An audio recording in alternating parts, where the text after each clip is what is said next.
தேவையில்லாமல் குண்டர் சட்டத்தில் சிறையில் அடைக்கப்படும் நபருக்கு இழப்பீடு வழங்க உத்தரவிடலாமா?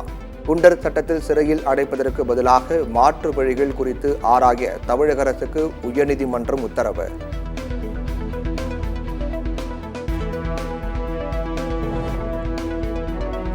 மகாராஷ்டிராவில் 2 சிறுமிகளுக்கு பாலியல் கொடுமை நடந்த சம்பவம்.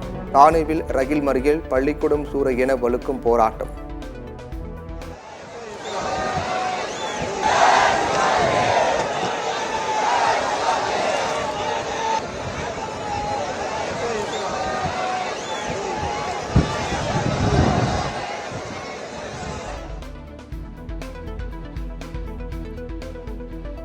மத்திய அரசின் பணிகளுக்கு நேரடி நியமனம் என்ற அறிவிப்பை ரத்து செய்ததற்கு காங்கிரஸ் வரவேற்பு.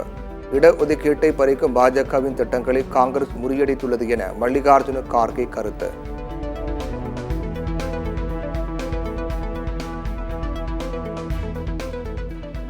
%50 இடஒதுக்கீடு வரம்பை உடைத்து சாதிவாரி கணக்கெடுப்பின்படி சமூக நீதி நிலைநாட்டுவோம்.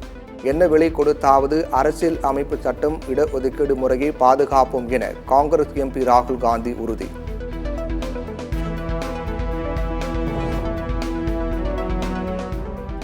மருத்துவர்கள் போராட்டத்தால் நோயாளிகள் உயிரிழக்க நேரிட்டால் அவர்களின் பாதுகாப்பை உறுதிப்படுத்த வேண்டியது எங்களின் கடமை. போராட்டத்தை கைவிட்டு மருத்துவர்கள் பணியை தொடர வேண்டும் என உச்சநீதிமன்ற நீதிபதிகள் வேண்டுகோள்.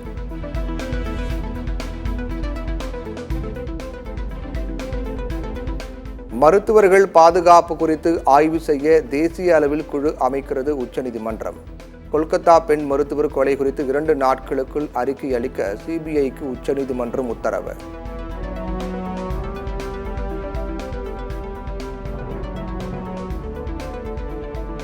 முன்னாள் அமைச்சர் செந்தில் பாலாஜி ஜாமீன் வழக்கில் தீர்ப்பு மீண்டும் ஒத்திவைப்பு.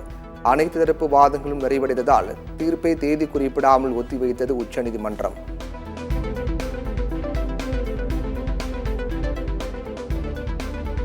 தமிழ்நாட்டில் முக்கிய அரசியல் தலைவர்களின் வீட்டில் போடப்பட்டிருந்த போலீஸ் பாதுகாப்பு திடீரென வாபஸ். தமிழிசை, பிரேமலதா, செல்வ பெருந்தகை வீடுகளில் துப்பாக்கி ஏந்திய போலீஸ் பாதுகாப்பு திரும்ப பெறப்பட்டது.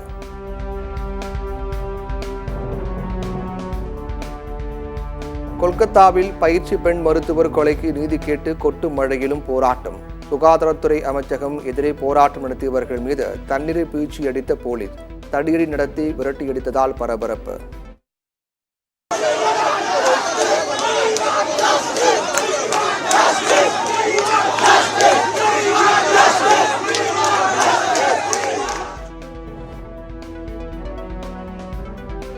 திமுக பாஜக கூட்டணி குறித்து இப்போது சொல்ல முடியாது, தேர்தல் நேரத்தில் தான் சொல்ல முடியும் என பாஜக நிர்வாகி தமிழிசை பேட்டி.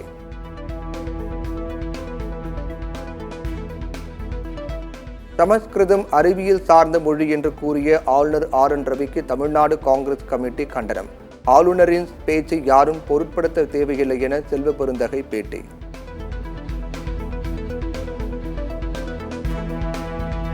நீதிமன்றங்களில் உள்ள வழக்குகளுக்கு தீர்வு காணப்பட்டு காலி பணியிடங்கள் விரைவில் நிரப்பப்படும். சுகாதாரத்துறை அமைச்சர் மா சுப்பிரமணியன் உறுதி.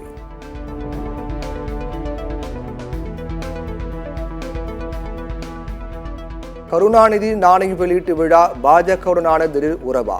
தமிழக மக்களை ஏமாற்ற பாஜகவோடு திமுக இணக்கம் காட்டுவதாக அதிமுக முன்னாள் அமைச்சர் RB உதயகுமார் விமர்சனம்.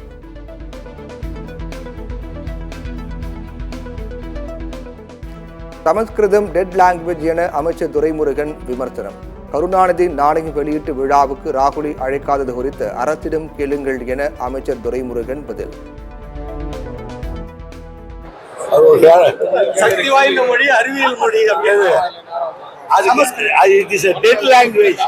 செத்து போன மொழி, அது பேசவே முடியாது, தெரியாது அவருக்கு. இனி வாரத்தில் 3 நாட்கள் மட்டுமே நாகை இலங்கை இடையே கப்பல் போக்குவரத்து சேவை. போதிய டிக்கெட் முன்பதிவு இல்லாத காரணத்தால் தனியார் நிறுவனம் நடவடிக்கை. அமெரிக்க அதிபர் தேர்தலில் டொனால்ட் ட்ரம்ப் வெற்றி பெற்றால் அவரின் ஆலோசகராக சேவை செய்ய தயாராக இருக்கின்றேன். குடியரசுக் கட்சியின் அதிபர் வேட்பாளர் டொனால்ட் ட்ரம்பிற்கு தொழிலதிபர் எலான் மஸ்க் பதில். சிக்கிமில் ஏற்பட்ட நிலச்சரிவில் தரைமட்டமான தெய்சா அணையின் நீர்மின் நிலையம். நிலச்சரிவின் பதபதைக்க வைக்கும் காட்சி.